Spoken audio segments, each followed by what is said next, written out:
Marco Polo, producer, originally from Toronto, Canada, now residing in Brooklyn, New York. Life in hip-hop, music, yeah, just really, without sounding corny, I put however I'm feeling on a daily basis into my music and try and capture a mood and get someone to rap on it, you know what I'm saying, and complete the picture, because, you know, it doesn't happen without the other. You need the MCs with the beats and the DJs do the scratches and just kind of formulate our thoughts.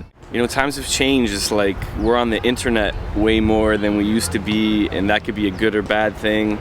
So, you know, I could be on Twitter and get angry and go make a beat, you know, reading some bullshit that somebody said, you know what I'm saying? Or I could be out digging for records, or, you know, I'm fortunate to have a lot of friends that do music in New York that, you know, were some of the pioneers, and even hanging out with some of them and hearing their music keeps me going. I guess for me, with one of the things I struggle with is my sound as a producer is definitely very, you know, rooted in where it came from, is the sampling and digging in the crates, and you don't really hear that type of production in the mainstream anymore. It's pretty much died off.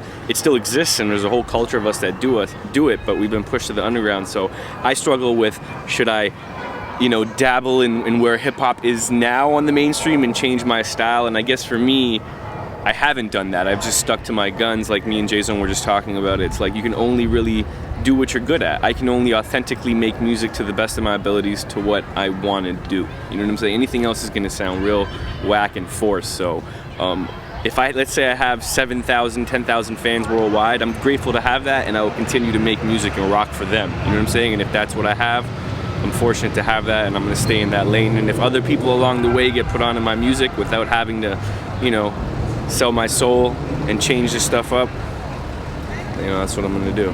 Very important for my career to move from Toronto to New York.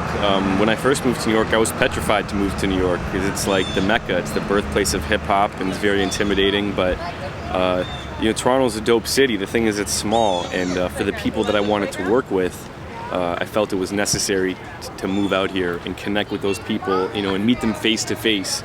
And that's what I did, and it made all the difference. It's how I met people like Master Ace, you know what I'm saying, and linked up with Duck Down and Buckshot, and so it was crucial to do that. And I love New York. I also hate New York at times too, because it's a hustle and bustle city. It's expensive as hell, very unforgiving, but at the same time, that energy feeds the music, you know what I'm saying? As long as you don't remember me as a douchebag or a jerk off, you know what I'm saying, and just someone that contributed something positive, even if I have one song that stays with you for the rest of your life, I'll be happy, you know what I'm saying? That's, when I look back at all my heroes' legacies, it's like they have so much music, like a DJ Premier, he has so much music that's attached to my life that I can play to this day, and it still sounds as good as it did the first time I listened to it. It's timeless. And that's definitely one thing I'm trying to achieve with my music, is make timeless stuff and put something back, give something back to the culture that gave so much to me coming up as a youth, and held me down through so many life situations as a young kid and as an adult too, you know what I'm saying? The music gets me through good, bad, you know, celebrating, depressed, breakups. It's just there for me, so I want to contribute something back to the, you know, to the newer generation. Me and Master Ace are doing a full album. It's going to be the soundtrack to his life documentary that he's shooting. Doing an album with Hannibal Stax, who's part of Gangstar Foundation. You know, I'm doing production for other people too. You know, I'm always working with the Duck Down crew, working with Pharaoh, I'm working with Rakim, Large Professor. So I'm just staying busy, man.